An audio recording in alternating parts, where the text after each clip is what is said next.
बहुत प्राचीन समय की बात है, जब धरती पर असुरों का राज था। असुरों के राजा हिरण्यकश्यप का नाम पूरे संसार में भय और आतंक का पर्याय बन चुका था। वह अत्यंत शक्तिशाली और अहंकारी था। उसने घोर तपस्या करके भगवान ब्रह्मा को प्रसन्न किया और उनसे एक ऐसा वरदान प्राप्त किया जिसने उसे लगभग अमर बना दिया। जब भगवान ब्रह्मा उसके कठोर तप से प्रसन्न हुए और उसे वर मांगने को कहा, तो हिरण्यकश्यप ने यह वरदान मांगा। मुझे न कोई देवता मार सके, न कोई मनुष्य, न कोई पशु। न मैं दिन में मरूं, न रात में। न मुझे कोई अस्त्र मार सके, न शस्त्र। न मैं धरती पर मरूं, न आकाश में। भगवान ब्रह्मा ने यह वरदान दे दिया, जिससे हिरण्यकश्यप और भी अहंकारी हो गया। उसने स्वयं को भगवान घोषित कर दिया और पूरे राज्य में आदेश दिया कि अब कोई भी भगवान विष्णु की पूजा नहीं करेगा। हिरण्यकश्यप की पत्नी कयाधु जब गर्भवती थी, तब नारद मुनि ने उन्हें भगवान विष्णु की महिमा सुनाई। गर्भ में ही उनके पुत्र प्रहलाद ने भक्ति के संस्कार प्राप्त कर लिए। जब वह बड़ा हुआ, तो भगवान विष्णु के प्रति उसकी श्रद्धा अटूट थी। वह हर समय भगवान का नाम जपता और उनकी महिमा का गुणगान करता। जब हिरण्यकश्यप को यह पता चला कि उसका पुत्र विष्णु भक्त बन गया है, तो उसे अत्यंत क्रोध आया। उसने प्रहलाद को समझाने की बहुत कोशिश की, लेकिन प्रहलाद अपने मार्ग से विचलित नहीं हुआ।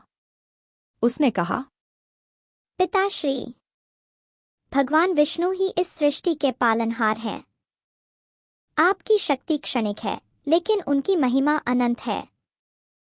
हिरण्यकश्यप यह सुनकर और अधिक क्रोधित हो गया। उसने अपने सैनिकों को आदेश दिया कि वे प्रहलाद को मार डालें। हिरण्यकश्यप ने अपने पुत्र की भक्ति को समाप्त करने के लिए अनेक क्रूर उपाय किए। सैनिकों से आक्रमण करवाया, लेकिन भगवान विष्णु ने प्रहलाद की रक्षा की।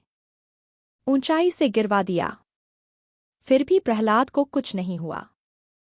जहरीला भोजन दिया, विष भी भगवान की कृपा से अमृत बन गया।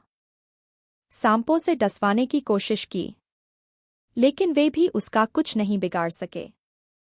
हर बार भगवान विष्णु ने अपने भक्त प्रहलाद की रक्षा की। जब हिरण्यकश्यप ने देखा कि उसका पुत्र किसी भी तरह से नहीं मर रहा, तो उसने अपनी बहन होलिका की सहायता ली। होलिका को एक दिव्य चादर प्राप्त थी, जिसे ओढ़ने से अग्नि भी उसे जला नहीं सकती थी। हिरण्यकश्यप ने योजना बनाई कि होलिका प्रहलाद को गोद में लेकर अग्नि में बैठेगी, जिससे प्रहलाद जलकर भस्म हो जाएगा। जैसे ही वह प्रहलाद को लेकर अग्नि में बैठी, भगवान विष्णु की कृपा से वह चादर उड़कर प्रहलाद के ऊपर आ गई और होलिका जलकर भस्म हो गई। इस तरह अत्याचार का अंत हुआ और भक्ति की विजय हुई। तभी से हर वर्ष होलिका दहन का पर्व मनाया जाता है, जो बुराई पर अच्छाई की जीत का प्रतीक है।